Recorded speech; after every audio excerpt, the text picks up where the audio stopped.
Okay, so I just opened up the meeting. Please This join me meeting in the is Pledge being of recorded. Allegiance. I pledge allegiance to the flag of the United States of America and to the republic for which it stands, one nation, under God, indivisible, with liberty and justice for all. Thank you. I just want to mention the executive order has been extended until August 5th. That allows us to do Zoom meetings.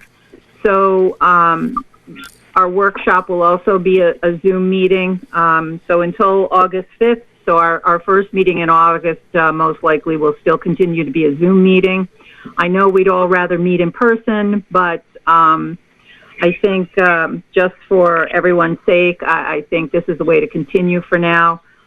So also our zoning board meeting that was scheduled for tomorrow night has been canceled, and not sure what's going to be happening with the planning board, if they'll go on a Zoom meeting or not.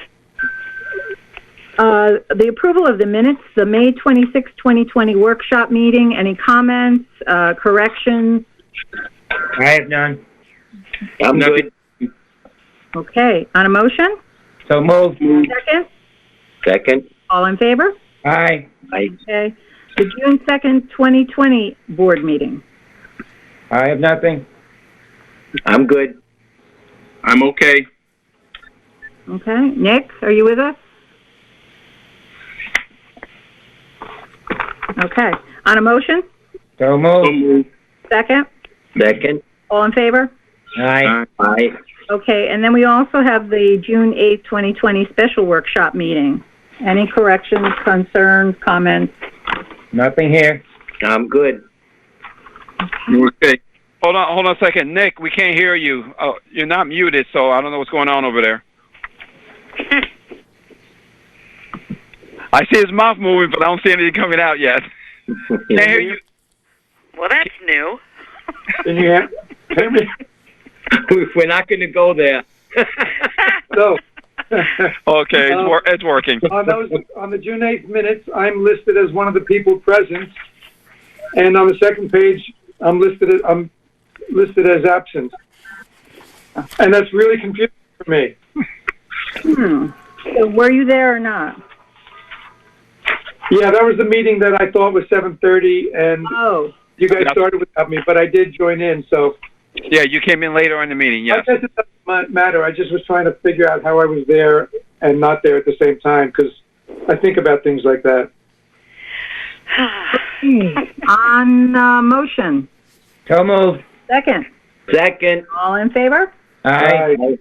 And you know what? Going forward, we're going to assume that everybody is in favor of something. If not, please, if you oppose it, please interrupt me before we move on, okay? Would it be more accurate to assume everybody's in favor except me and I'm opposed? That would probably be more accurate, yes.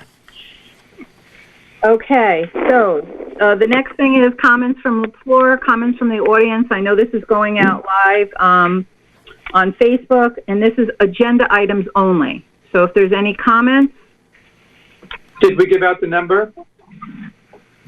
737-1034.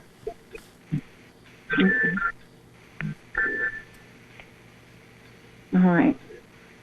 So, when we come down to the other things in the end here, other comments, people can also comment at that point. We don't usually get anybody that comments from agenda items. So under new business, resolution authorizing mayor to enter into an intermunicipal agreement with Westchester County for solid waste and recyclable disposal. This is something we do all the time. And we, this one I believe is for 5 years.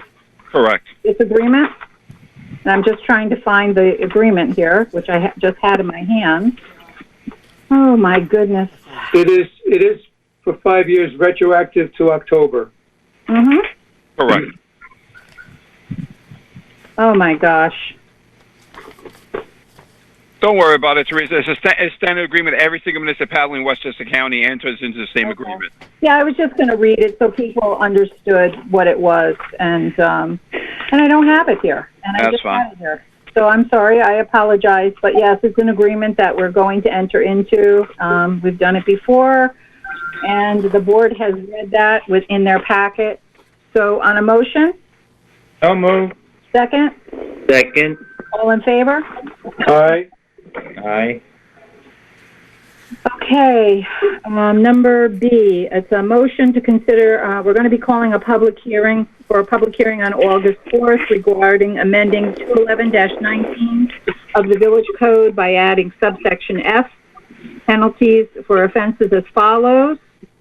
Every person, firm, or corporation guilty of violating any provision of this article shall be punishable by a fine as follows. First offense, warning. Second offense, $25. Third offense, $50. Fourth offense, $100.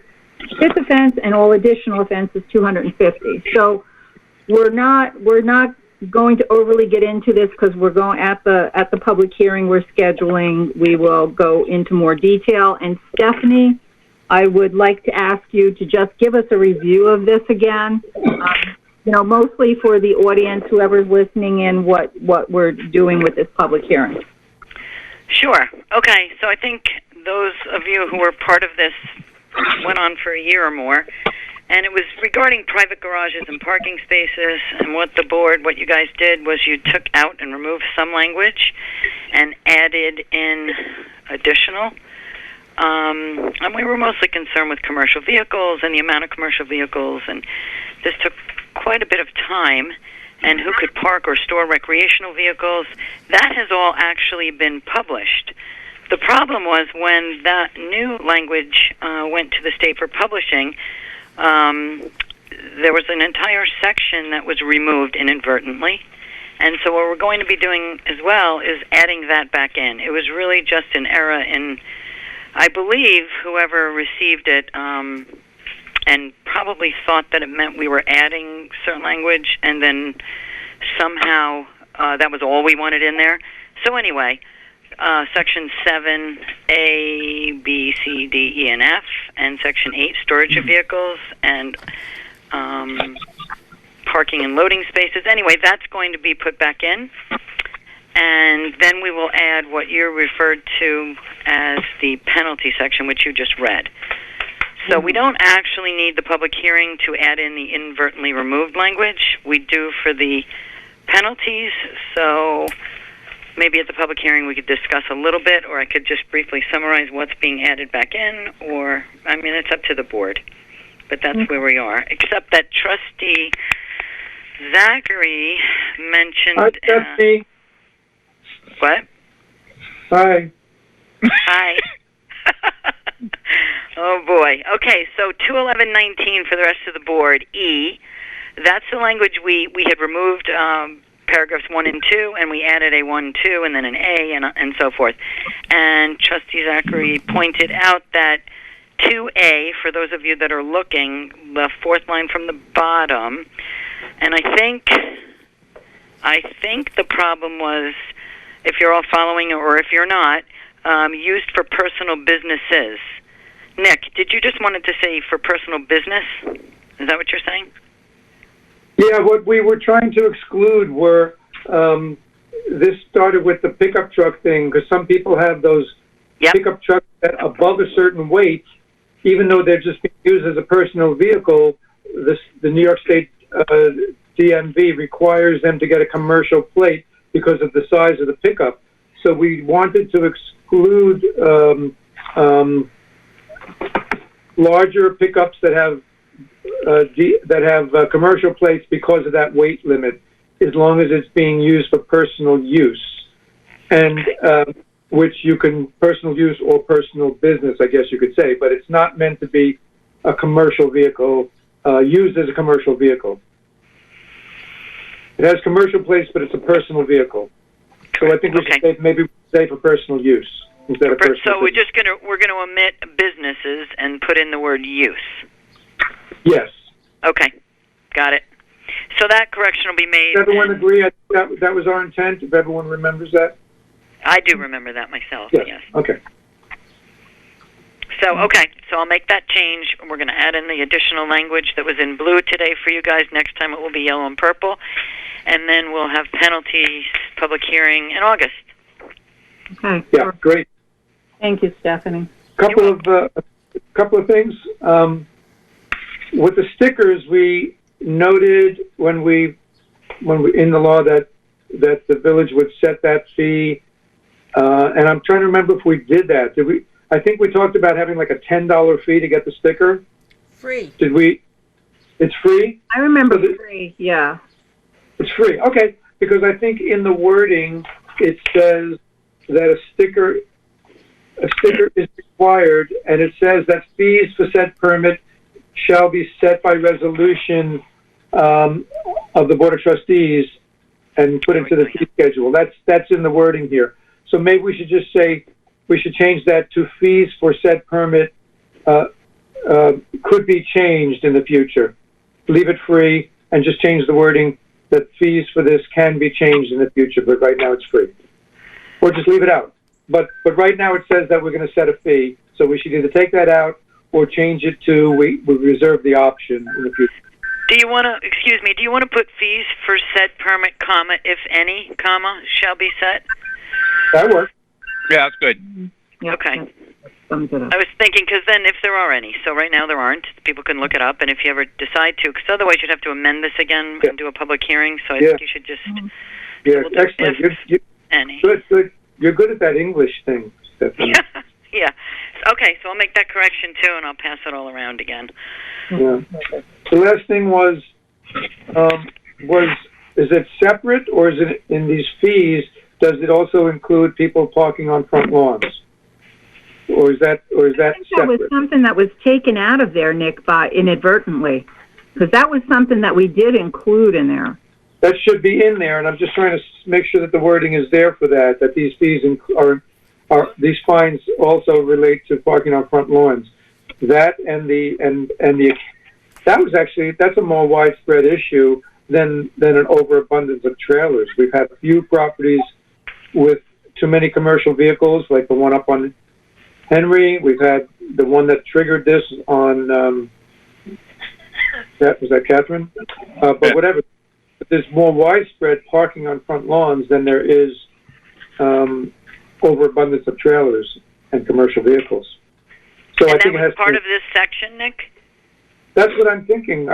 We addressed it as part of it, and I don't remember if it exists elsewhere in the code or if it's might be simplest to include it in this with new fees. Is there a way to do that? I think that was the original intent, that this would all be included in this. I agree. Somehow it got taken out, like the other. Right. The only thing there is that you cannot park in the part that's getting put back says that you can't park in a required front yard, and that driveways must be paved or bituminous or whatever. That's in the wording somewhere. They have to be. You can't just have dirt driveways in the village. So unless we put specific wording or somehow make it clear that that should be made a little more clear, maybe in the wording, that this includes parking on front lawns. Yep. Okay. That's it. All right. So, on a motion to set the public hearing on August 4th, for amending 211-19, on a motion. So moved. Second? Second. All in favor? Aye. Aye. All right. Moving along, consideration for letting Entergy use I'm going to do Lents Cove parking lot / pavilion on October 3rd of this year. They want to hold an event. I don't know, it's kind of an interesting event. It's almost like a scavenger hunt type thing. And in the end, they want to meet either Lents Cove Marcus. I'm going to include Lents Cove still. That was their original thought. Agreed. Or our pavilion. Mm-hmm. So if you have any more information on this, I know you've been speaking to Jerry Nappy directly, Marcus. Mm-hmm. So he'll provide insurance, hold the village harmless. That's the first thing I asked for. So we'll be covered for insurance. I also told him that if this virus continues and there's an issue, that we can always rescind the permission. He said he understood that as well. He just wanted to start planning way in advance to see if this can work out for him. They're going to do a scavenger hunt. The employees have to drive throughout Westchester County and find some items. Then they all get together and see. It's a it's an employee thing of we'll have everybody working together, and then at the end they're gonna have like a sandwich and just hang out for a little while at the park or at the pavilion, and then go home afterwards. Well, do they need bathrooms? He knows the bathroom doesn't work, so I told him that already. You know what? Well, But you know what they maybe could always they could, do? They can rent maybe some porta they'll potties for the day. Give us Yeah. $1,000 to fix up the bathrooms in exchange for holding the event there. I can always ask. Yeah. I mean, otherwise, what are they going to do? Get a couple of porta potties? Yeah. Yeah. Yeah. It's an October event, so we're months away. But I think what the ask was also that there would be, the village board has to approve, and they have to fill out the application. But the village board has to approve if there's a fee for the rental of it, or if it's Correct. If it's, no fee. And my personal opinion is, I don't think there should be a fee for this. They have paid additional money for this year. Looking at, what is it, $300? Yeah. No, I think we could, even if there was a fee schedule, we could waive it. Yeah. Right. Yep. They have to show their insurance, of course, right? Absolutely. They still have to comply with everything else. Yeah. Hey, Marcus, what exactly are they hunting for? They're doing like a little scavenger hunt. They're gonna have to drive to certain locations, find something, take a picture of it, and then load everything together, and then email it back or text it to the judge, and then as they meet, and then everybody has to get back, and whoever gets back with everything before everybody else gets an award. That's awesome. Okay. It sounds like a good thing. I think we should do that ourselves. I think we should do that ourselves. I think that's awesome. Okay, thank you. I just want to clarify something here. I just didn't think it was appropriate to charge them a fee. They renegotiated the pilot, and for the next 2 years, we've gotten quite a bit more money. Each year, they are very generous, and they donate to our Buchanan Day. So I think, considering the money that they donate to the village, the $300 in our budget isn't going to make a whole hill of beans, but the money that they gave us for not only the pilot, but also the infrastructure agreement for another year, plus Buchanan Day, I think, the village can do that. I agree. It would be pretty petty. I agree. Yep. But can I ask a question regarding the stages of reopening and any state guidelines? What guidelines do we have to be under in order for them to proceed with this? And are we at that point now? Like right now, you could have outdoor gatherings up to. I think 50 right now. That's that. So we're talking about October. I think they had the number of employees, about 50 employees. So they meet the guidelines right now. Under the phase we are right now, they have their social distancing right now. But in October, we might be in better shape or we might be in worse shape. So that's why I told him I always like to be devil's advocate. If we're in worse shape, we might have to cancel everything. He says he understands that. So under the current state guidance, they're good. Yes. Good. Okay. No way to know in October. That's right. Can't see that far ahead. Okay, on a motion? So moved. Second? Second. All in favor? Aye. So just to be clear for the minutes for Cindy, so we're approving it and we're waiving the fee. I was going to make sure that's the motion where it's being adopted. Yep. Thank you. Thank you, Marcus. Okay, information from officers and departments, Justice Court reports for March. There was, this goes way back, guys. There was an amount of $118 and $14.14. There's also April 2020, the court was closed, and May 2020, the court was closed, so there's no amount there. Marcus, my understanding is they've cleared the way to open court again next Tuesday, the 14th. Okay. That's correct. So we're going to be working out, making sure we get the doors cleaned as much as possible. We're having the night gentleman here to clean the doors and the elevators. We'll have some hand sanitizer at the door so people can wash their hands. again, this is controlled by Justice Court. It's out of our hands, this one. Exactly. Yeah. Okay. So, and then in the morning, whoever comes in the morning just needs to go through everything again, especially the door handles and everything. So. Correct. You want to be careful. Moving on to the police report, May of 2020. I'll just give you the moving summonses were 6. Total calls were 131, and parking summonses were 19. Highway Department report, June of 2020. Marcus, in there's a review of the stairs and bathroom at Lens Cove. I'm not sure if Bob Wheeler is on the phone. If not, if you would like to Sure. that. Yep, sure. There was I sent the village board some pictures and some recommendations from Bob. He looked at replacing the wood steps with wood steps versus stone. The prices are shocking. Just to let the board know and the public who's watching, that's not a surprise because when you go outside, you got to do prevailing wage, so that knocks up the price substantially. My recommendation, and so is Bob, is I gave you a price for each steps and which ones have to be removed and replaced. And with the cost, it's a couple $1,000s for the steps to be done. We could do everything in house. Now that it's not like the DPW guys have a lot of work to do. Bob has actually been doing a lot of work since the recreation program's been closed. We don't have to work in the fields, and Bob has really been doing a lot. As everybody knows, that they're making a big difference in Lens Cove. He's been cleaning up in certain sections, and he tells me he could do a lot of his work in-house. So I want to try to get the opportunity to do as much work as possible this year. They're hoping that everything gets back opened up next year, and then it's more active. So I'm recommending to the village board to consider replacing the steps as recommended by Bob at the prices listed, and I'm hoping to take the money out of the recreation fund, but we're actually talking about tearing everything out and replacing everything again. They're in pretty bad shape, and everybody has the reports in front of them, so I can answer any questions. I know Bobby's not on the call, but he is watching the meeting. Okay.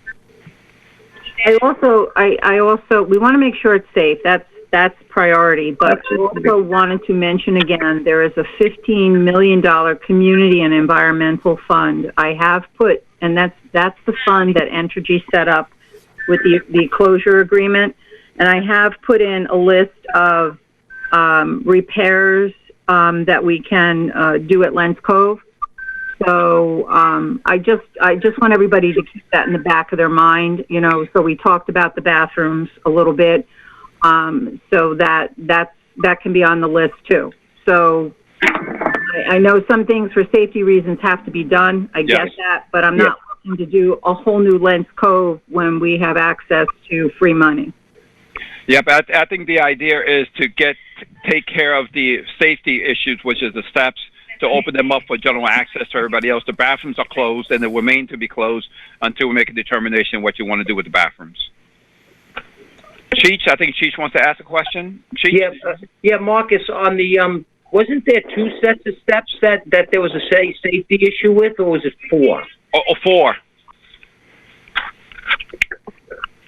Oh, okay. I thought it was only 2. The other ones were the stone ones that are like on a wall or something. Is that how that works? There's a state. If you have the picture, staircase number 3 is. Oh, okay. They're not a safety concern, but they are rotted out. It's just deteriorating in a way that it will become a safety concern in the near future. And again, I'm saying we have the labor force ready to do the work now. The park is being used, but not as much as it could be used in the future. So I want to take the opportunity to get it done. We have the manpower to do it, and we can do it in-house at a greatly reduced price. Are all the stairs, all 4 stairs, are they all necessary, or are there any? That was my next question. In fact, I did the staircase 1. He recommends to remove the staircase. Bring it back to the next. I think it was 1 of them. He said they could remove and not replace. Okay. Yeah. May I? When you come in the driveway, there's a staircase on the right that goes up to the hill there, and there's a picture table or 2 up there. Nobody ever goes up there. That staircase, to answer your question, Rich, that staircase can be eliminated. Correct. It doesn't get used. It's not worth spending the time and effort to replace. anybody that wants to go up on that hill can climb up, just walk up the grass, so that, you know. That's true. You know. That's true. So Yep. I would eliminate that staircase.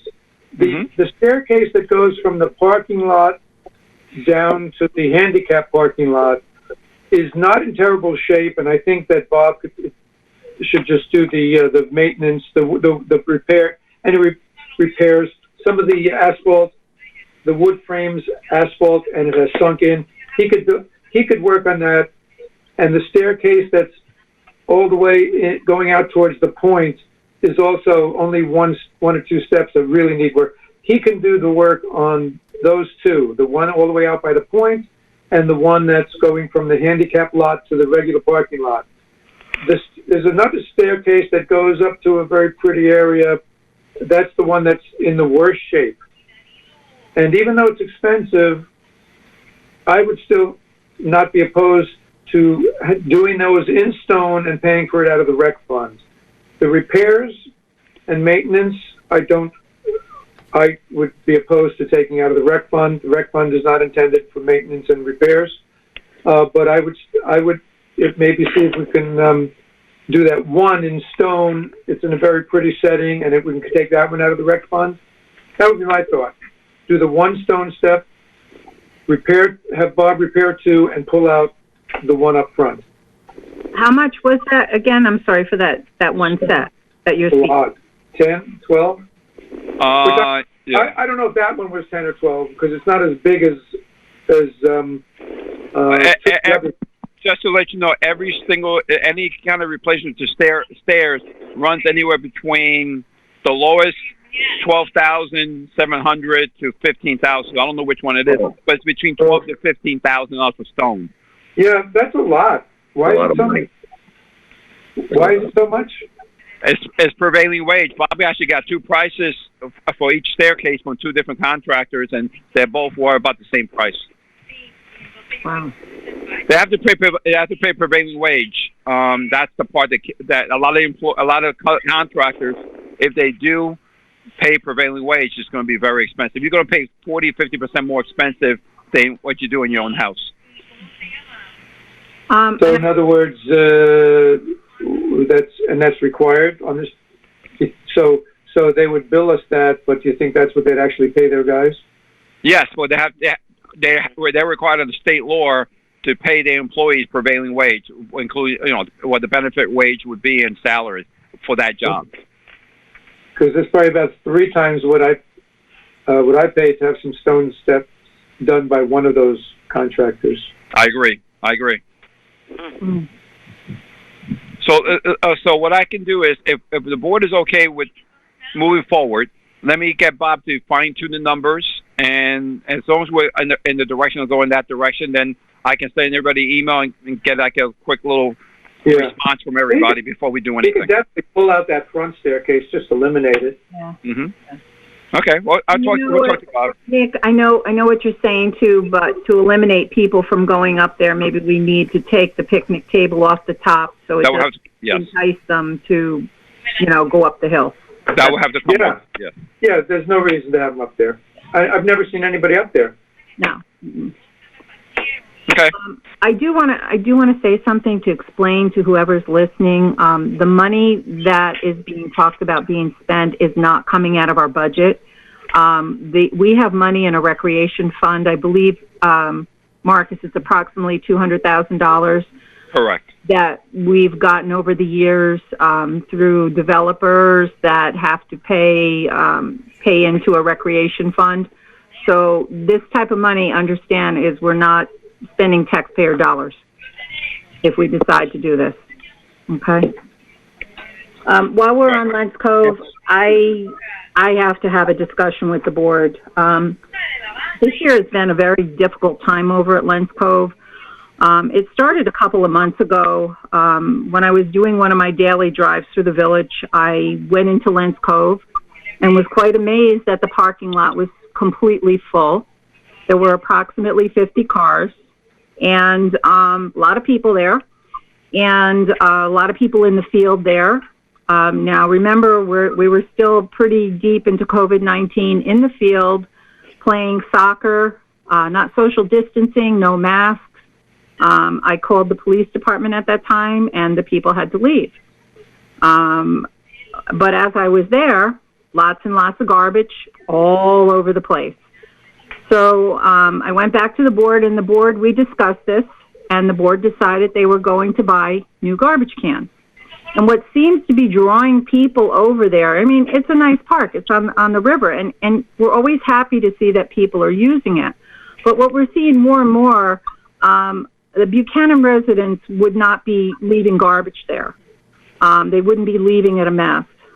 There was somebody that was caught at one point of just bringing their big bag of household garbage and just dropping it right by one of our garbage cans. Fortunately, a Buchanan resident happened to be there, saw that, got caught, and they were spoken to about that. I had a complaint from a village resident today who sent me an email, very upset that the park looked like that because of the garbage. She did not understand that, the village was working on that, and that we also had ordered new garbage cans. We've had a discussion about different things going on over there, and there was a discussion about a concern of a fire eventually in there, because the people that are mostly going there are going to fish there. They're going in through Tropiano Trail, and from there they're scooting all over different parts of the park. Excuse me, 1 second. And sorry. And leaving their garbage within the woods. And I was very concerned about a fire in there, because they're also putting fires in there and cooking the fish. So it was last week, Marcus called me. It was about 7 o'clock in the evening, told me there was a fire over there. And yes, there was a fire over there. And the Verplank Fire District was there, the Verplank Fire Department, because it is their district. That whole strip of land, Entergy, right through Lens Cove, is the Verplank Fire Department's area. So it's Nick knows, Marcus, Stephanie, myself. It's rugged terrain there. It is very difficult to get in there. They couldn't even get their four-wheel drive car in there, the vehicle, the ATV. And fortunately, somebody, as they were leaving, and now this is dusk, as they were leaving, saw that there was something smoldering. So fortunately, that person caught that. Otherwise, it would have been a huge problem. It's been very dry. That's all brush there. It's all old brush. And to fight that fire would be very difficult. So it just seems that more and more we seem to be having problems there. My thought, honestly, I don't mind other people using it, but the group that seems to be using it lately is not very considerate of the park, not very considerate of the village. We shouldn't be having to pick up people's garbage. We shouldn't be having to put out fires. We also had a situation that the cars were being parked there overnight. People were actually walking through those woods and staying overnight. So I spoke to Eric, our police chief, and I said, our parks close at dusk. And my concern was somebody was going to get hurt back there walking in that terrain in the dark, falling off a cliff, going in the water, somebody getting hurt. So the police department handled it, and now we don't have that issue. We put signs up. We got that under control, but there was no reason for people to be walking in those woods 24/7, staying overnight. So I know we talked about it last at our workshop about stopping the fishing there.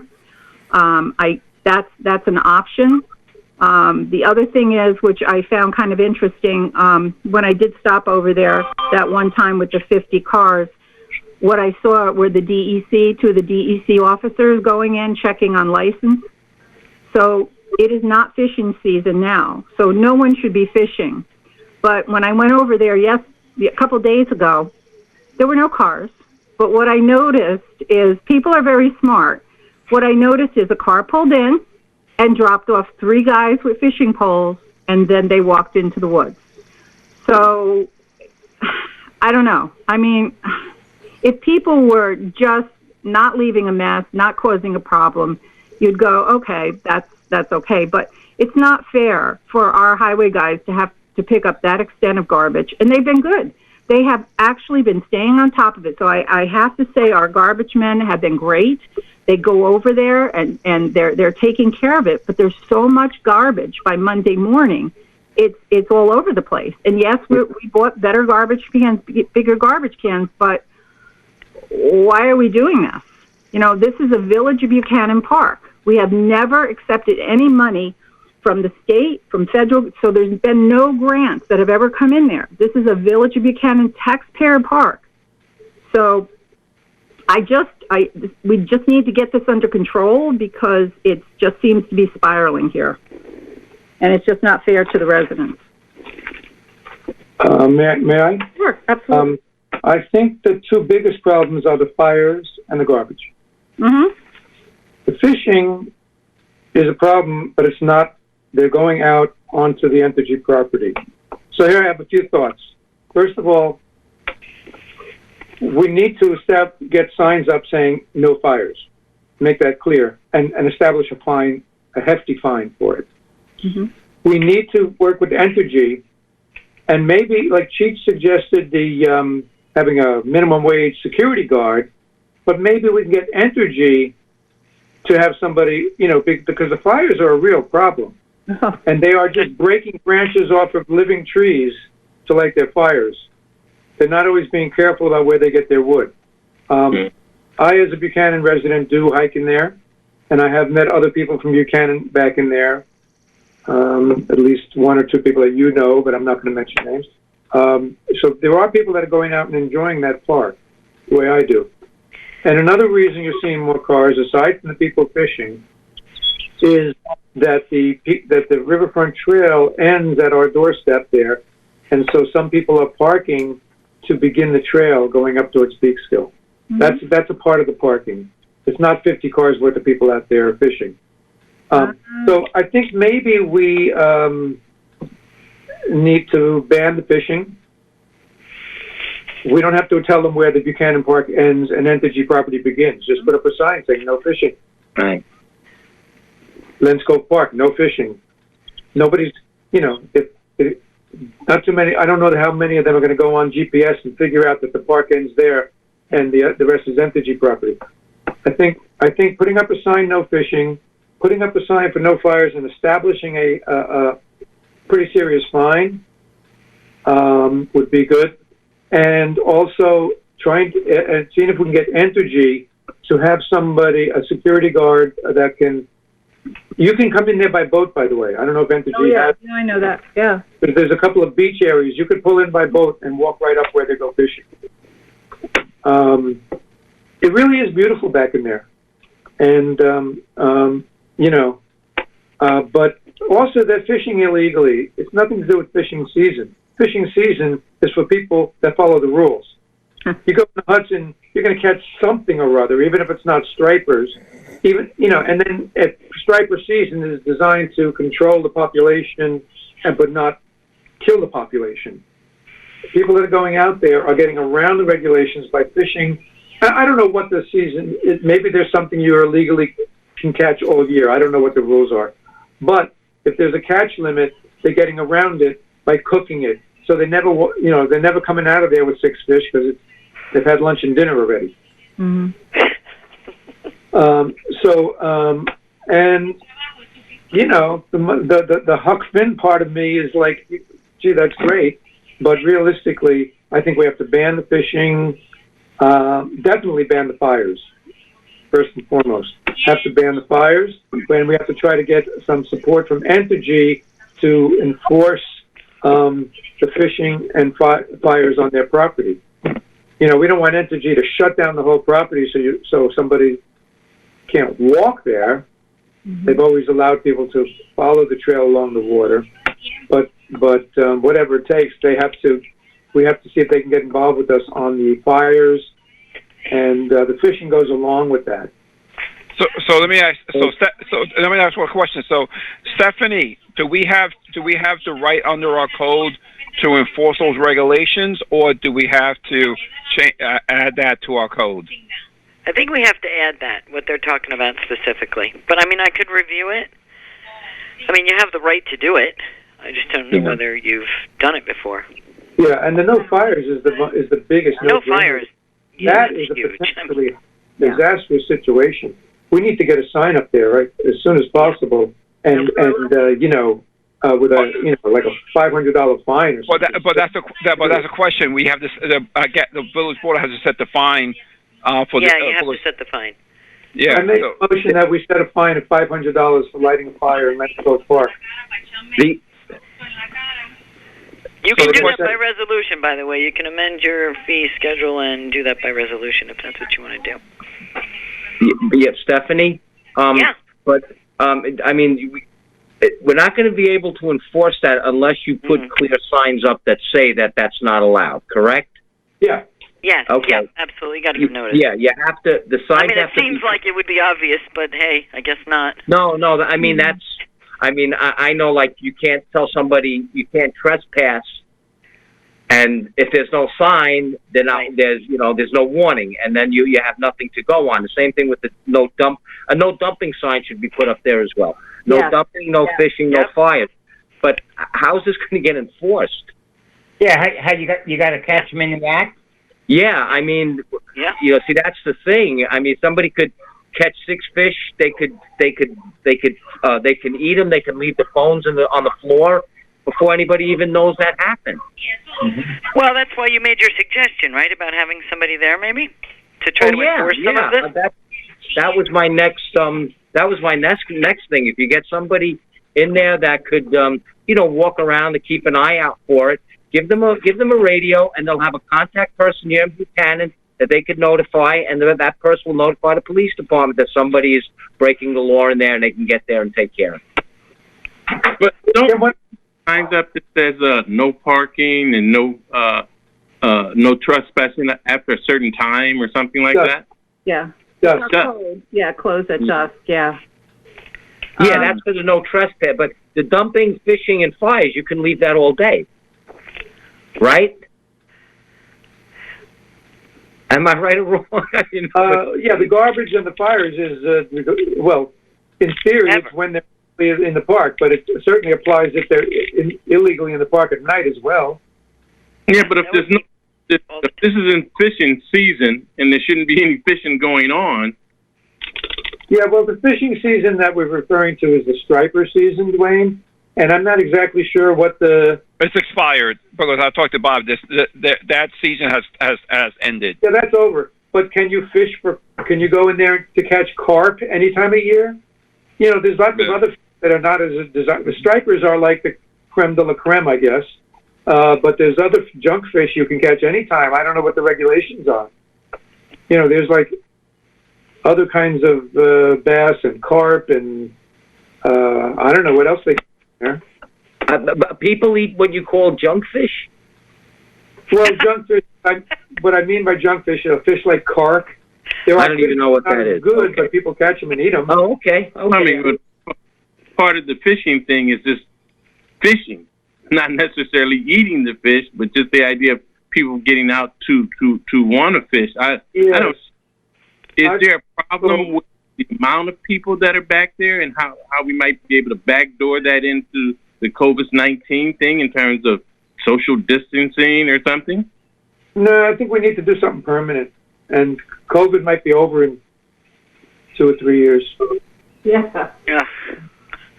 I'm saying 2 or 3 months, but anyway, no. But the whole thing with the is that they're catching fish and then they're cooking it and eating it, right? Isn't correct?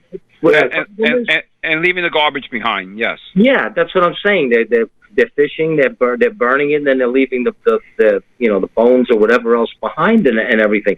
I mean, is it okay for them to go fishing and take the fish home with them? And yes, but it's harder to draw the line there, I think. I mean, we could do that and just go after the whole fire thing, but also have Entergy. I think either a security guard or Entergy. Somehow we need some help going in there. The DECA guy goes in once, I don't know, where does he go in? During striper season, he was going in maybe a couple of times a week. Yes, correct. Something like that. What about one of our police officers? Could one of ours walk once a week? Somebody walk in there randomly? I don't want to put anybody in there by themselves, and that's what I mentioned to DEC. There's a lot of people in there. I don't know who's in there. And you know what, and like I said, Nick, you know as well as anyone, the terrain there is rough. And I don't want one of our officers going out on. Fair enough. I got you, sure. I mean, I almost did myself in when Stephanie Marcus and I took a walk through there in the spring. So, whew, wasn't good. Yeah. So we need to pursue Chief's idea of trying to see if Energy would pay for someone to be able to do that.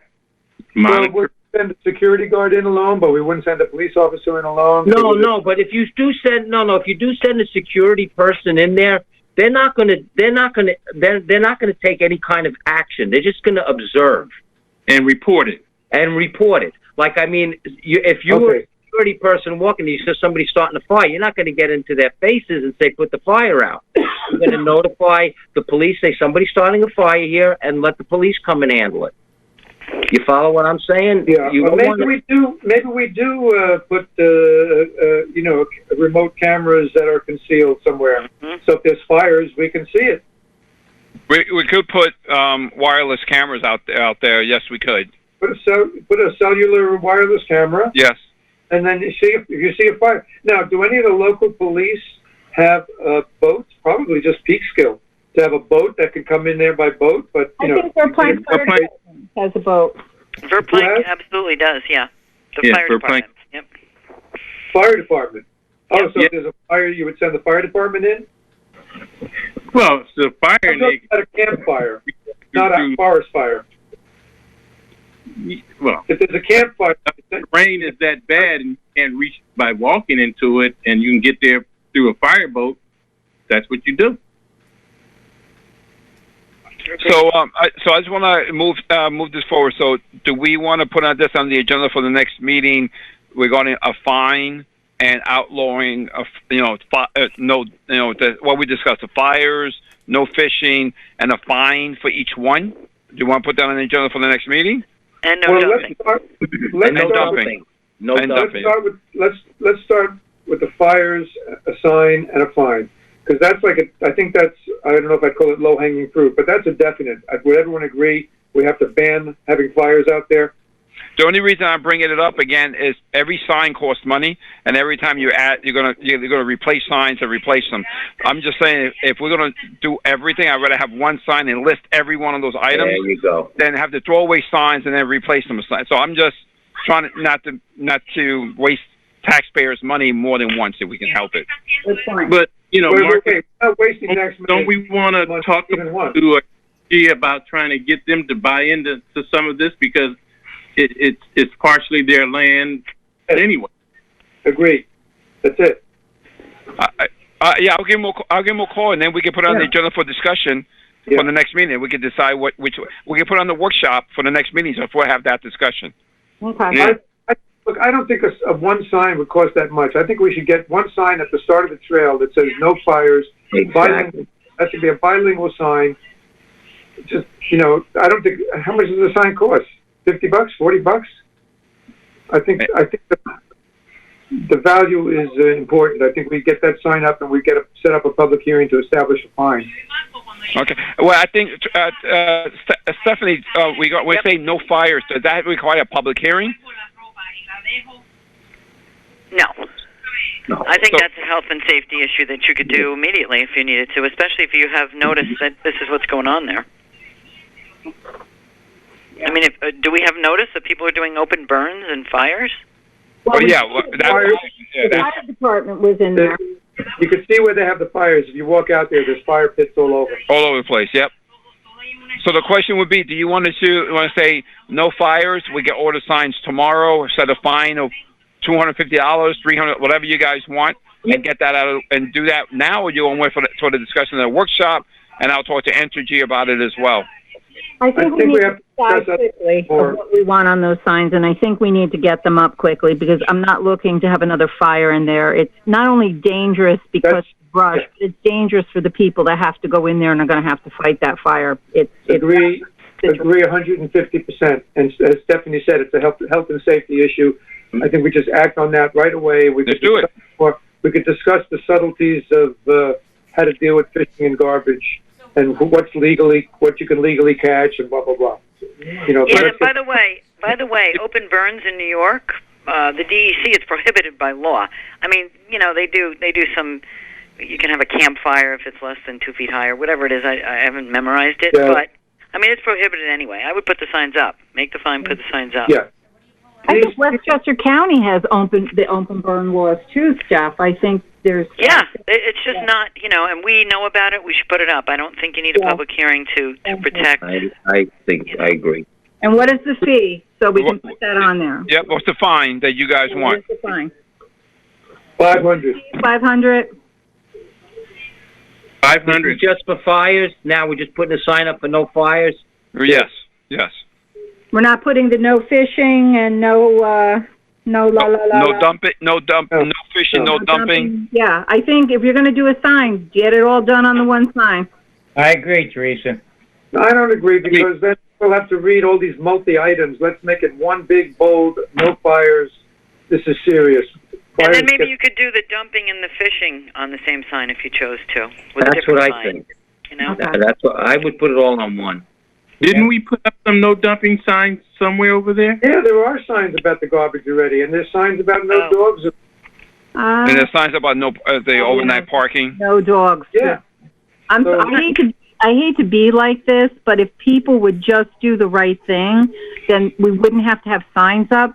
But obviously, that's not happening. And Well, if everybody did the right thing, you wouldn't need laws. that's true. That's true. Sure. But I think that takes us back to enforcement, though. Yeah. It does. It absolutely does. Right, but you could start by scaring the shit out of them. Oh, look, another meeting, and I use a four-letter word. Stuffing. Scaring the stuffing. Hey, look, if I hold up paper, it makes me disappear. This is Cindy. Can I break in? Sure, absolutely. Okay. So I just had a resident call, and he's very concerned that you shouldn't really ban fishing for village residents there, No, a resident can come in and get a permit, and no fee. There you go. Just a permit that says I'm a village resident and I can fish here. Did I miss that part where I walked away? I didn't hear that. No, you didn't, Cindy, but I'm glad, whoever that was, thank you for calling in. You're absolutely right. We should not be discouraging the village residents from using that. Right. Him and his daughter fish every night, but they just fish right by the boat launch. They don't go out, far, so they would just like to make sure they could still come and do that. That's fine. Have them come in and get like a note or something from Village Hall. That's fine, in case there are questions. That's all, But what we're doing is we're trying to alleviate a problem that seems to just keep building and building. That's further on. Okay. Yeah, other communities, they're not allowing people to congregate because of the COVID, and they're being chased out of their other parks because of that. So they've ended up at our place. But no, we're not looking, we're not looking to hurt any of the village residents. You know why? It's their park. It's their park. Okay, so I want to get this straight. So tonight we just talk about the fires themselves, right? Yep. That's all we're going to outlaw. Or we're going to outlaw the fishing and the dumping. Oh, the dumping I think we got to do anyway, but there is no fine schedule. I would, if I can just butt in, I would wait. Let's have a further discussion about the fishing issue, because I want to look a couple of things up before we just jump on that. Okay. So if people want to fish and bring their fish home, that's fine, as long as they don't cook it there. Well, but we're getting the crowds of people going in because of the fishing. And that's related to the garbage as well. Yeah. If we can give out of control there. a fishing permit for the park, or make it, let Buchanan residents fish. In general, I think the park should be open to local people that want to go there for the park. And that's what I want to look at, Nick. That's exactly what I want to look at. I really need to look at whether or not we can say no outsiders can fish. Because if the issue is, fishing or danger because they're walking in places, that applies to the village residents as well. So I just want to do a little research on it and figure it out. Sure. I like the idea of coming to the village for like a permit, or something, because then you could keep track at least, like you get an ID, you keep track of who might be out there at whatever time, or limit the amount of people at one time. But let me do a little research, and I'll get back to you by the workshop. Okay, and I then, think we should, so, as far as the fires, I think, Marcus, what does a sign cost? They don't cost that much. What are they? That's fine. That's fine. So what I'm saying is, the fire sign? yeah. So we can, if the board agreed to, we can pass a motion. I don't know. Authorize to order the sign and put a fine of $500 per occurrence. Yeah. And we get it up. Is that too much, or do we want to change? Is that okay? 500? Is that okay with everybody?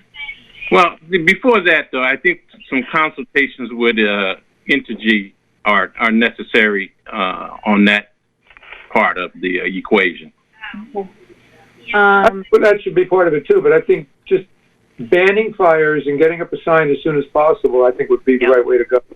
And then we can work out all the details of the other stuff. We need to get in touch with Intergy, like to maybe help enforcing in there.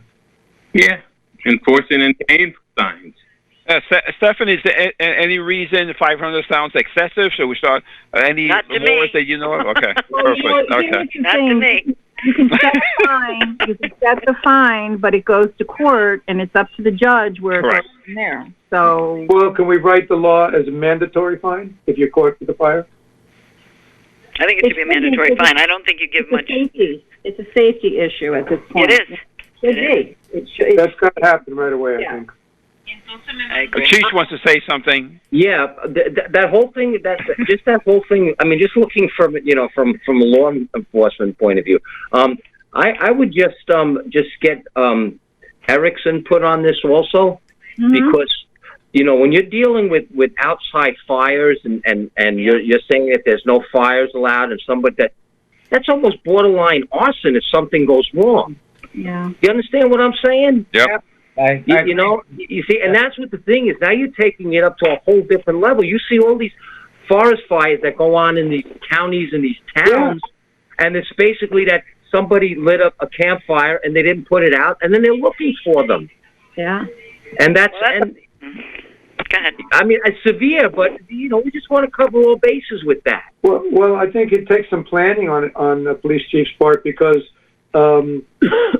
even whether we set a fine or not, with fires being lit in there, a catastrophe could happen, and he maybe he already knows what his first step is. Whether it's if it gets really bad, you got to get in fireboats, you got to get in helicopters. And then that's a safety issue. Entity relies on the Verplank Fire Department. They couldn't get in. The last at that fire, they had to they had to walk in down the path with their packs to put it out. So thank God it was small yet, but they can't get in there. Yeah. I think that's also a discussion that has to be had with Entergy, that there has to be some type of an access road. So Agreed. if God forbid that happens in the future, there's some way to get in there. Yeah. What they called in the old days a fire road. That's right. That's right. Yeah. Well, meanwhile, are we okay with spending $40 or whatever it is for just put the fine on there, even if we haven't approved it yet, and we'll. Well, you can make well, that's right. What are we at? We're in a meeting. We're not in a workshop, right? So That's right. It's a meeting. by resolution, you can do a resolution tonight or a motion to pass the resolution, just amending your fee schedule and adding the fine. That's it. Okay. Done. So I make a motion that we establish a fine of $500 for lighting fires in Lents. Well, what should we say? Lents, because we want to say Lensko Park, or do we want to say fires off of outside of your own backyard barbecue? How do we word this? Yeah, because a lot of the fires, like the open pit laws, are already covered in they are. the county code, and I think the DEC, as Stephanie had mentioned. Yep. So I think a lot of that is already there. But what our concern is, the Lents Cove area. I think our two big concerns is the fire and the dumping. Mm-hmm. So then worded fine for $500 for lighting fires at Lensko Park. Backyards are already covered, and that's really the only property we're concerned about here, right? Yeah. And we move that we establish $500 fine and amend our fee schedule accordingly, and post a sign at the start of the trail at Let's Go, indicating that there are no fires allowed and what the fine is. Steph, can we do a little what's going on in the area type of analysis as it relates to this? What do you mean? See what other communities are doing? Exactly. But I'm not sure if they're having issues like we have at Lens Cove. I think we're just trying like Blue Mountain and George's Island and Croton Point Park. These are all either county or state parks, and they have some areas with those metal barbecue things that you could light a fire in, but there's no open fires allowed anywhere else. Right. around. That's county or state. It doesn't cover our park. Having an open fire, in the woods or outside of one of those barbecue pits is not allowed. So Right. I don't know who else there to. I mean, I think it covers you, and I think it's a good deterrent, if nothing else. And I think, Marcus, what color is this sign going to be? Bright red or something? Like, make it really obvious so people can see it. Yeah, I work with Bob tomorrow to create a sign for that. That's fine. Yeah. Yeah, I hate to have all these kind of signs in parks, but like I said, people are not Be careful. not behaving. Gotta be So, careful. And it has to be a bilingual. the village. Yes, definitely. Bilingual sign. Oh, good idea. You know what? Going back to that resident, also, we also have. I know our rec supervisor isn't around, but we also have Village Buchanan ID cards too, recreation cards. So, but we'll discuss it further. But I just thought because of the situation and the fire last week, I just thought that this really needed to be addressed. Okay, so Nick passed the resolution. Anybody want a second so we can move forward? Made a motion. A second To do what? to put the signs up at Lens Cove and the $500 fine. To add that to our fee schedule. Oh, okay. I'll second that. All in favor? Aye. Aye. And Okay. by the way, while we were talking, I looked at our fee schedule, just to be sure there is nothing in there already. Okay. Good. Okay. Thank you. Want to see me disappear good? That works really well. I also just want to quickly mention I have spoken to Entergy when that fire happened. I spoke to them, and they have on their property put no trespassing signs up. So There you go. just so Oh, they have. yes, they have. Yeah. Along with- So moving along, building department reports. Oh no, wastewater treatment plant. For June 2020, there was a DEC inspection report. Did very well with that. Got all satisfactory. So that is really good news. I'd like to thank Todd Travis, who is our lead person over there. He's doing a great job. So we're, thank God, knock on wood, things are working well over there. Moving on to the next, the building department report, June 2020. Attorney's report, Stephanie. Hi. Okay, so most of the things I have are going to be in executive session. However, I wanted to give a brief update on the project from Benchmark. They came in with a PowerPoint at the last workshop. I think you all know regarding the multi-family use over at what we know as the Griffin property. So we got communication from Brian Cohan. He was on the Zoom meeting. And basically, he asked the board, through the mayor and Marcus, the administrator, what your intentions were. Did you want to move forward? And in that communication, he acknowledged a couple of things. First, that they're proposing a 5-story building, 2 stories built into the hill. So that's a height variance, or a height. We would be. You would have to amend the zoning because this use isn't allowed. It isn't permitted there. But as part of that, you would have a different height than we do in most of the other parts of the village. And also, there's some wetlands activity that was also approved through the prior project. What concerns me is that, I think myself, I've had a couple conversations with these folks, and I have made it as clear as I could possibly make that we have a prohibition against disturbing any steep slopes 30% grade or more. And what his communication seemed to say is that Insight and Engineering, thought that they can't avoid the steep slopes entirely, but they believe they could minimize them and meet, in quotes, reasonable permit standards within the village code, end quote. So I would just like the board to know that and remind you that once you take an application, once you say there's a go here, bring in the application, you have to see it through. You as a board do not ever have to entertain anything to change a zone.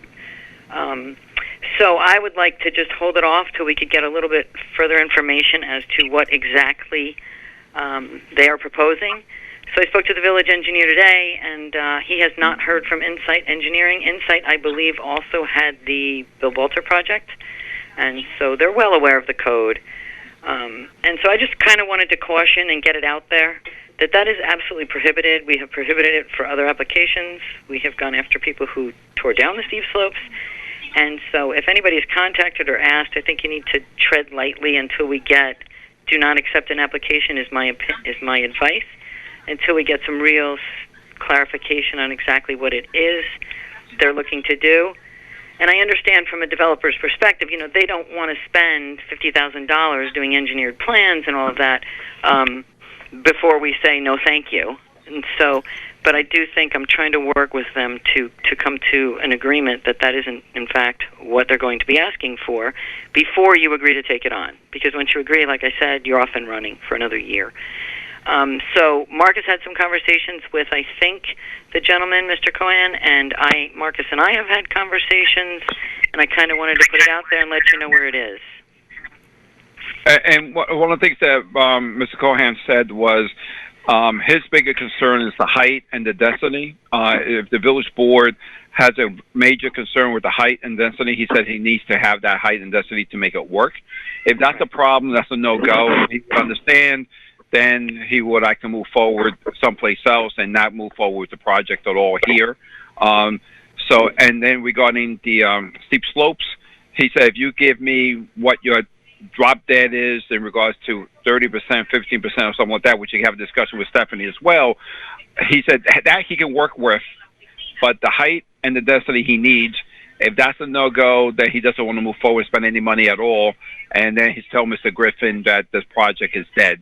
So he wants to know from the board if that seems reasonable to the board, not approval, not a green light, but if that's acceptable, he would like to put money to escrow and then start working with Stephanie and George and our planner to fine-tune his proposal. But he doesn't want to spend that money if the village board doesn't feel comfortable with the height and the density. Those are the two major items that he brought to my attention. The height and density are the first two things that We're going to be discussing this in the executive session, so we're being repetitive here now. We're going to discuss this in executive session. Are we? Right? We're not discussing it now?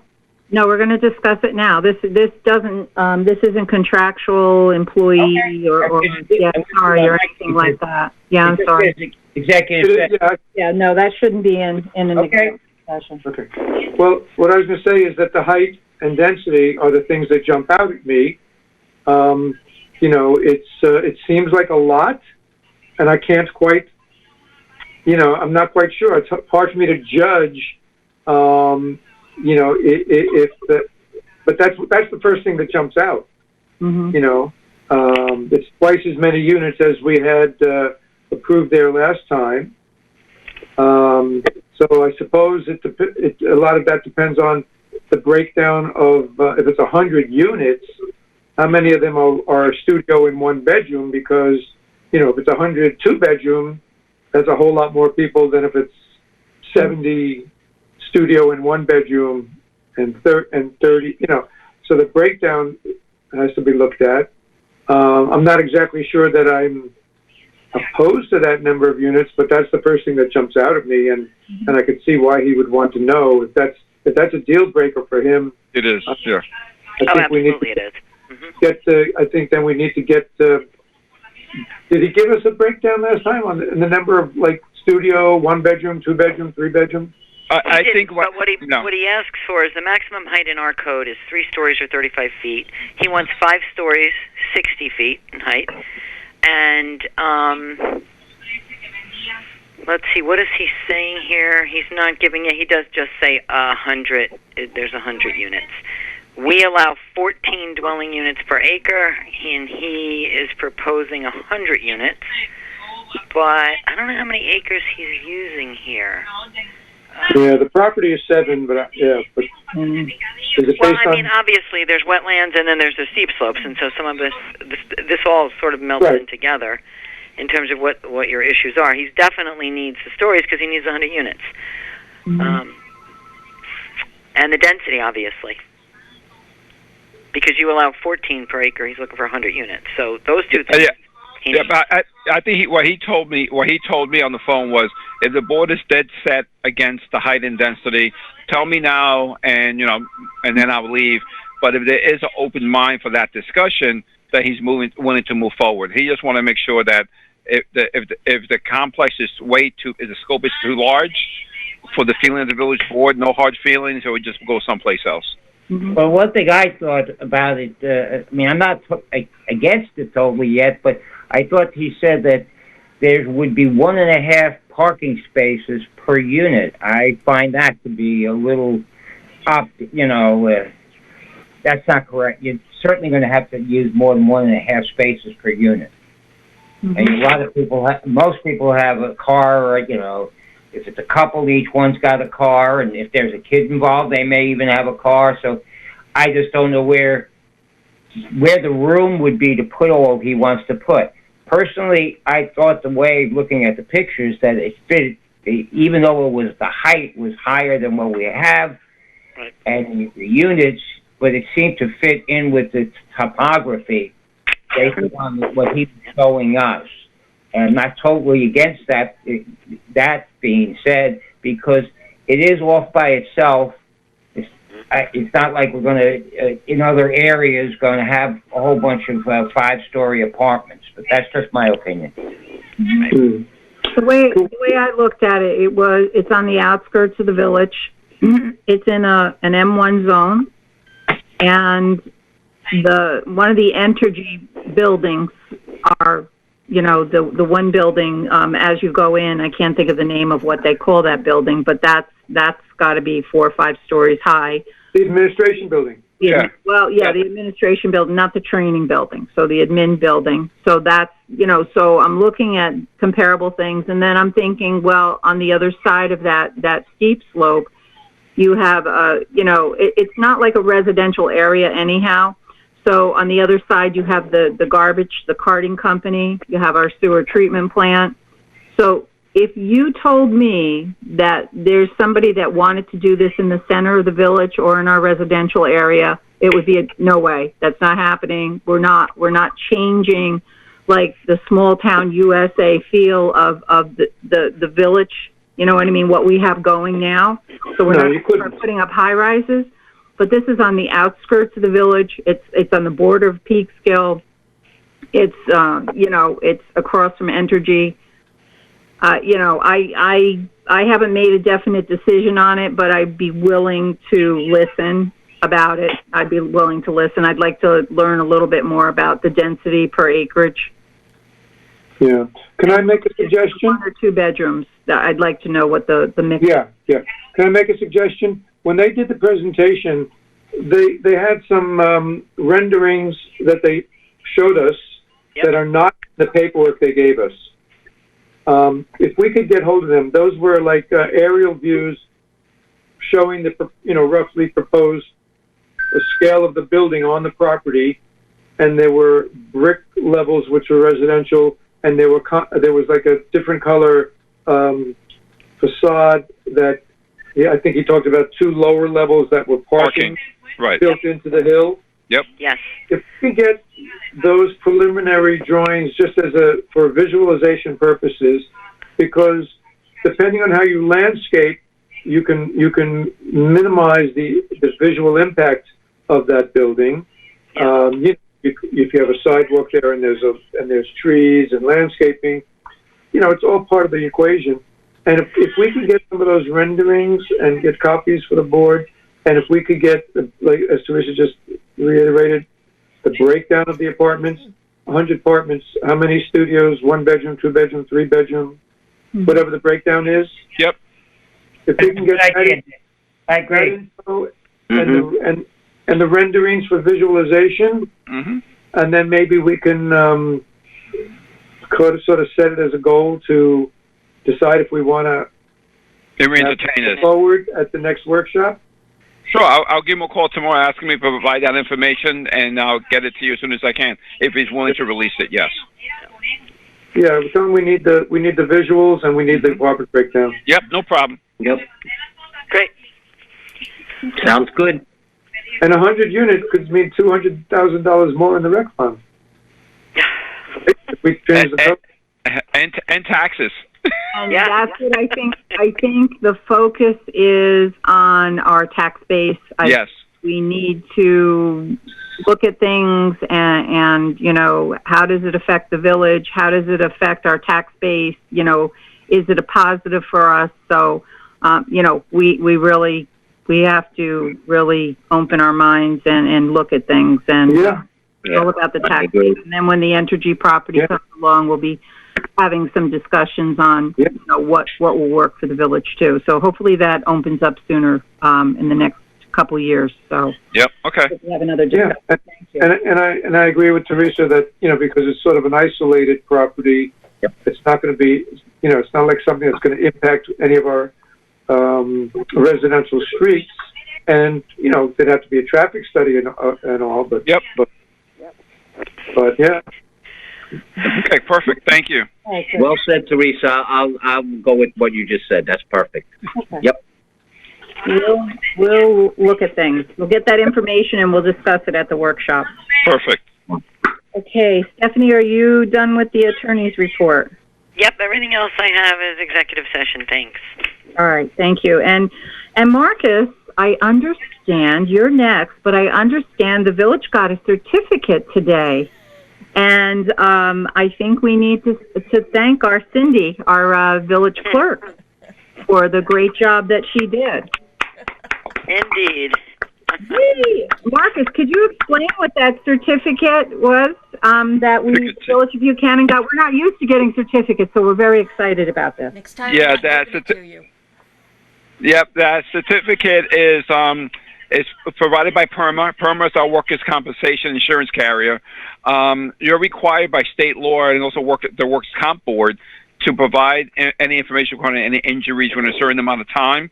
So therefore, the insurance can actually cover the employee's injuries, as well as also show the insurance company that we're not hiding any information. It's not given out to everybody. You have to meet the timeline. You have to complete all the documentation completely and be approved by Workers' Comp Board and also by PERMA. And I got to tell you, in all the places I've been, this has not been given away to any place else I worked. And Cindy got it on behalf of the village. That also provides us, when they actually do our premium, they look at how we provide our information. And that also helps us keep our premium down at the same time. So it helps the employees, it helps the village overall. So I got to thank Cindy for the fantastic job she's doing on top of everything else she does. Well, if we're going to brag, we got one last year also. There you go. That's Cindy. Thank you. I didn't see the one from last year. Oh, man. Thank you. Marcus wasn't here to That's right. To highlight That's it, right? Yeah. Cindy's humble. She doesn't show us those things, right, Cindy? Right, exactly. Thank you. Okay, Marcus, what do you have for your report this evening? Well, hopefully a couple of things. I haven't been on the road, but hopefully they are paving Route 9A tonight. So. They were supposed to start last night, but they thought it was going to rain, so the contractor decided to hold off. The Water Avenue exit should be closed right now. They were supposed to close as of 8 o'clock or 9 o'clock. 9 o'clock to close start the paving. So I know Nick and the board has been looking for this for a very, very long time. So it's taking place. And then also there's a couple of locations that we have some specific issues on Route 9A. Myself, George, and Bob met with the representative from the DOT, and we looked at certain other locations where we have some specific issues, and the DOT said they'll come back after the paving to take care of some of the drainage issues. So thank God that's moving forward. Yeah. Relating to that, we're still waiting to hear back about the grant for the sidewalks around Route 9A. That's still pending. We're working with the DOT to get that approved as well. Marcus, can I just interrupt? So Sure. Unfortunately, we have been pushing and trying everything possible to get the sidewalk done before the paving started. Everything. I mean, I think the COVID situation held us up on a lot of it, but unfortunately, we're still going to go, unfortunately or fortunately, we're still going to go through with the sidewalk, but after it's paved, there's going to be some digging up of a section of the road. So, but for safety issues, we just feel it's really important since we got the grant from the state to put the sidewalk in. We just couldn't, it just wasn't happening. We tried everything to coordinate it, but they just said no. So, no problem. It was, again, trying to think outside the box. We talked to the same contractor that's doing the paving. They gave us a price to put the sidewalk in. They were vetted by the state. The state approved it. We had an itemized list of what the cost would be. So we actually went to the state and said, why don't we use the same contractor? The price was less than the grant award, which means the state would have saved money and the contractor get it done. They came back and says, nope, you got to go out to bid separately. You have to start the process separately by itself. So it was very frustrating. But after months and months of going back, I finally got an answer from them, and the answer was no. Yeah. So we have to do that separately. Yes. Okay. I know I mentioned this before, but I do have to mention it again. As the board knows, we did an RFP for insurance program. We actually got a new insurance broker. We actually saved $25,000, and we actually got a better coverage.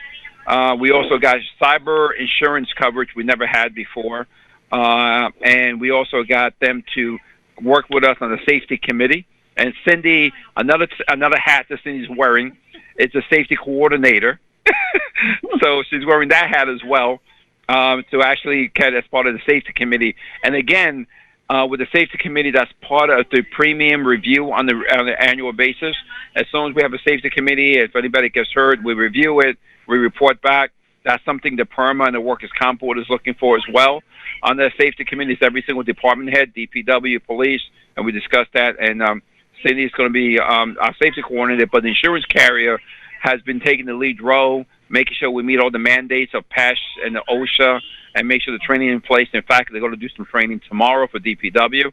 So thank God. I think we got a much better process now. I think Cindy would agree, and we got an insurance carrier that stays on top of everything. So, and we'll also save money at the same time. Good. I know I mentioned it at the last meeting too.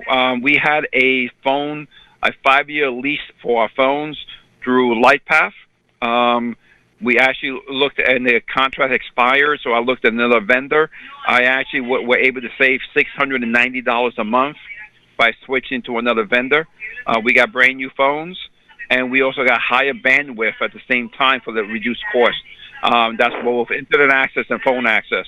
So that's been in place. I think the staff is happy with the new phone system we got. It's a lot easier to use, and at the same time, we're saving almost $700 a month for that. Oh, it's a month. It's not the total length of the contract. It's $700 a month. $700 a month. Wonderful. Wonderful. Okay. So we're saving there. The other thing, just for general information, I don't know if everybody has heard, but the county has created a voluntary separation agreement due to the reduced revenues the county's coming in. They were trying to avoid any layoffs or firing, so they set up a voluntary separation agreement. Any employee, which is not police and correction, is not being touched, but we're talking about regular employees of the CSEA members, office workers, management. If you work for the county is providing $1,000 a year for each year of service if they separate, and they have to separate by August 1st. It doesn't affect us, but I wanted you to know what was going on in the county as well. The county says that if the number of people if they voluntarily make this move, that the county will save about $6.2 or $6.3 million next year by doing this and not replacing those positions. So just want to let you know that this COVID and the economy is generally affecting the county very strongly, and George is trying to do the best he can and not have to fire anybody. So that's what's going on at the county. So I think that's all I wanted to report. The other thing I want to let you know, we actually walked. There was a discussion a couple of meetings ago about looking at Blakely Avenue for some parking, if we could put some off-street parking. So we looked at the corner of Blakely Avenue there, and I think we went there with George and Bob today. Instead of the corner, which we believe is too dangerous, and we agree, and Teresa agrees the same way. So we went a little bit up the block, and we were thinking maybe the possibility is to move the curb in. There's a fire hydrant as you go further up, and then put the curb in and put some parallel parking, and then that way it'll be a little safer. So we're going to get some pricing for that. So we're talking about blacktopping and moving the curb in. I think that'll be maybe 3 or 4 parking spaces. George is going to give us the numbers, and we got to see what cost benefit. Is that worth the amount of money to find 3 or 4 parking spaces up there? As soon as George gets a price estimate, I'll provide that to the board and see how you want to move forward on that. I think that's the place Nick and I had when we were out walking. I think that's the same place near that fire hydrant. We were talking about a couple of spots, but Marcus is saying 3 or 4. And then at the workshop, I want to have a discussion about the parking on Blakely Avenue. So Marcus, if you could put that down, because we should not be supplying parking spaces for business cars to sit out overnight there. Yep.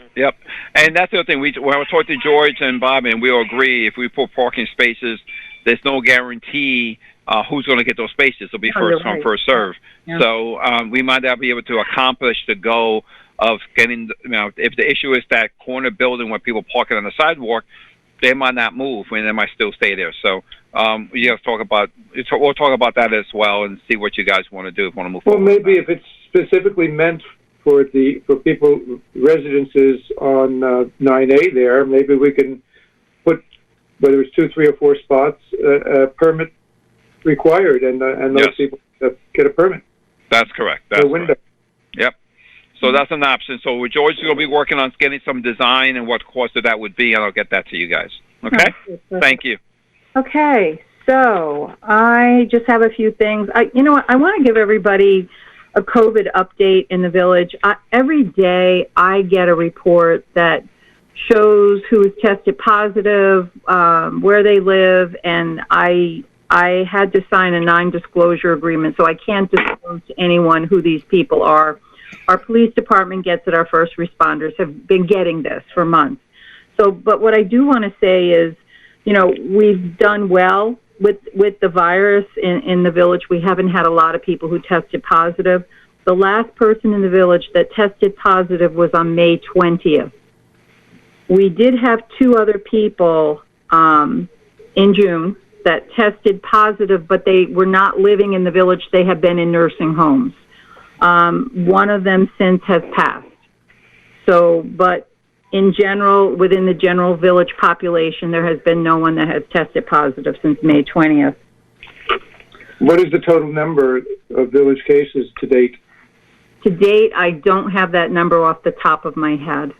They don't give me a total on my thing that I received. They don't give me that. They just would, say who tested positive. Also, I want everyone to know at the workshop, the board made the difficult decision to cancel Buchanan Day this year.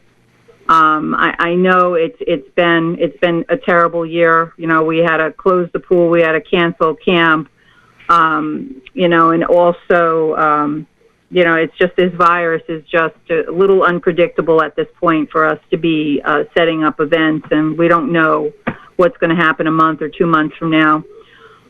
Also, the town, I understand, has they had a movie night planned. They have canceled that, and also the concerts on the river, that down at the invert plank has been canceled also. So they just did not comply with CDC guidelines, so that had to be canceled too. One of the big things we have to really get behind here in the village, and I'm just not sure how to do this, is the census. We are lagging way behind. We're 10 points down from the last census that was done 10 years ago in 2010. It's very, very important that everybody fills the census out. It's very quick to do it. It's very easy. It's very quick. If anyone needs help, if they have any questions, we've gotten different flyers. You should have gotten mailings with information. If you need help, Cindy, I'm sorry, I'm going to do this, but Cindy and Sharon in the office have no problem answering your questions or trying to help you to get the census done, because this is very important to every community. Each person means $22,000 in funding for the community. So we're off 10 points. We're off quite a bit. So what I thought, and what I also want to mention, especially with the COVID, this might have been pushed back, but the plan was August 11th, they were going to have people come out door to door through the community to do the census with you one-on-one. So, you know what? Right now, we don't want anyone at our doorstep. It's important to get this done, but we don't want anyone on our doorstep with the virus right now. So please, it can be done by phone. It can be done on the computer. If you need help, we're all willing to help you to get this done because it's really important. And I mentioned something to you today, Marcus. If we get some thermometers, you know how they have the fundraising thermometer things? If we could get a few of those days in the front of people's minds, and we could maybe put one out at the Circle, one on 9A in different places, and show where we are to where our goal should be. So let me get you an answer for that one. I actually reached out to Norma Drummond. They say they have those are not free. They actually, municipalities are buying them from one vendor, but to try to get a discount price. It's $250 per. No, I saw it. You know what? I went online to look at those today, and they're outdoor ones. They're dry erase, very much cheaper. Okay. Now, we're not spending $250. I know. She Norma also wanted to find out if it works out, if she can attend the next workshop to give the village board an update on the census, if that works for you, Mayor. Yeah, I'd like to have her come, please. Perfect. Well, on Zoom, because we'll still be on Zoom. Yeah, be on Zoom. And then the other thing, we did receive some bags from the Census Bureau. Okay. We actually, Cindy confirmed me. We provided some to the gas station. And what was the other place we gave some to? Cindy, do you remember? On a blank, I know. The Red Door Bakery, whatever that one's. Okay. So, yeah. Yeah, so if as a board, if you have any of these are like free bags, reusable bags, they want to give them out to people that actually have a lot of, so that way they can get the word out to customers. So if you guys have any of the suggestions that we can drop off, we still have bags left. Yes. So everybody has suggestions, we can drop them off. What are the bags? Where people can pick a bag up. We can leave some on a hook or something outside, and people can swing by and grab a bag. Yes, and he's going to go grab one right now. So if the board members want that, that's fine. But if you have any places that you think a lot of residents go to get the word out, just let me know. We can drop some more bags off. What are the bags? I'm not clear. What are the bags? City's getting one right now. That's why she just walked out. Okay. So, and one of my other thoughts is with Norma, she said she had some type of a door hanger thing or something. Because There you go. Can you see it? Oh, let's see. Handle. No, where are you, Cindy? Okay. I'm looking for Cindy. And how cute! Yeah, it's cute, and it opens up. I Opens up think the very nice. residents would. I wouldn't be giving too many out to the businesses, honestly, because not a lot of people. The people that go to a lot of these businesses are from all over. I'd like to see our residents get that. Yeah. So if you have any places that we should drop some off, let me know. Mark, does it have instructions on how to complete the census? No. Just as help But if make you us want, count? we'll put a note inside. There Yeah, you go. you know, those might be good for carrying fish over at Lens Cove. Thanks, Nick. You're a big help here. You know what did Norma tell you, did she mention to you if she can give us a list of people who have not completed the census yet? Or I asked her. She has not replied to me yet, so I'll get you that answer. all right, because then we can do a door drop to these people with information. You know, just leave it at their doors. I'm just thinking. I'm just trying to think out of the box because this is really. Giving the fact that somebody doesn't assure that they do it, how about saying you can come to the village hall and pick one up through the window, and we'll tell you how to do the census. Oh, that's an idea. That'll work. Okay. The online version takes like It's no time, 5 minutes, not even. nothing. Yeah. Okay, I'm done. I've finished what I needed to say here. Now, trustees report. Does anybody have anything for us this evening? I don't have anything. Okay. I don't have anything either. Okay. Dwayne? Yeah, I just want to say that, you know, the highway department guys are doing a terrific job. They're all over the place. They did some things over here at Lake Meehaw, and Bill was telling me they discovered a what was it? Not a tunnel, but a catch basin that was underneath all the trees and shrubs right off the lake. So, you know, but I just want to say that the guys are doing a great job, and they're doing a lot of things across the village, and I certainly can see it here over at Lake Meehaw. Okay. Thank you. Okay. Trustee Zachary, what do you have for us tonight? Just want to kind of point out that people in New York are really, I think, have for the most part have the right idea as far as keeping this spreading of the virus down. You know, we were the epicenter. We were the worst in the country. We were worse than a lot of other countries, just as New York State. And it's been it's difficult not being able to do everything we've done before, but with the hygiene, the mask wearing, and the distancing and the restricting of activities, as much as it sucked, we are now one of the best places to be in the country. Mm-hmm. And it's unfortunate that a lot of other states are seeing big increases, and the virus does not follow state borders, so it doesn't help us here. So if somehow or other you've confused a public responsibility to be good to everybody else by wearing a mask and following proper hygiene, if you've confused that with politics and constitutional rights, get over it, because we all need to do the best we can to keep this thing under control. And I think I'm proud to be a New Yorker right now. That's not something you could always say, but it's been handled pretty well here for a difficult situation. So that's all I wanted to say. Oh, thank you.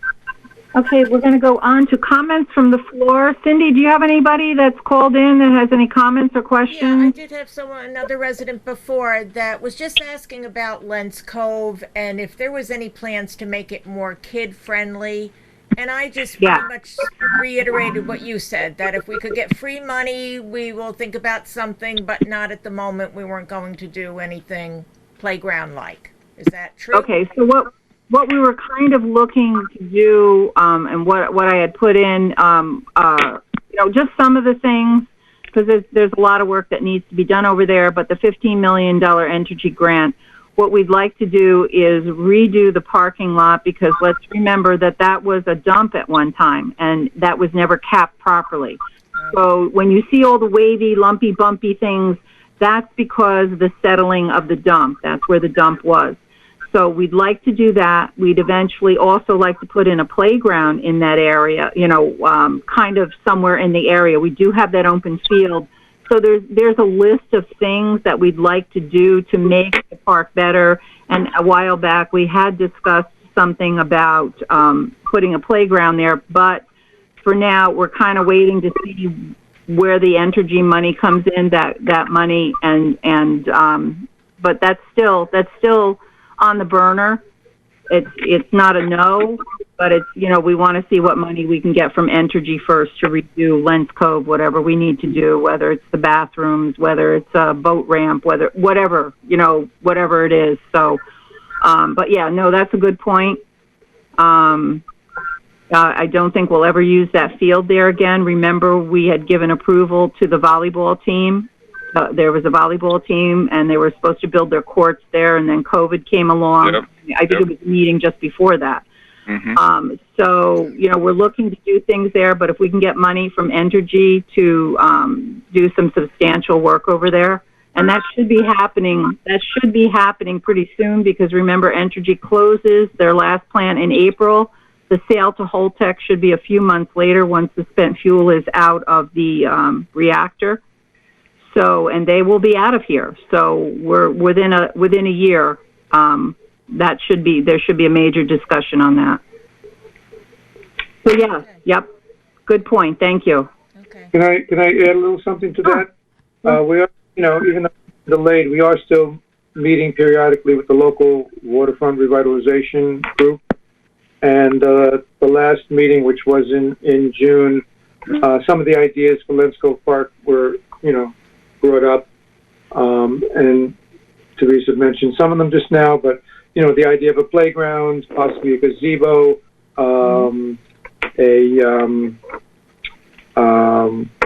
what else did we talk about? Possibly a kayak launch, just various improvements. And we are aware that, I think we'd like to make the park more kid-friendly. That would also kind of change this, who it is that goes to the park.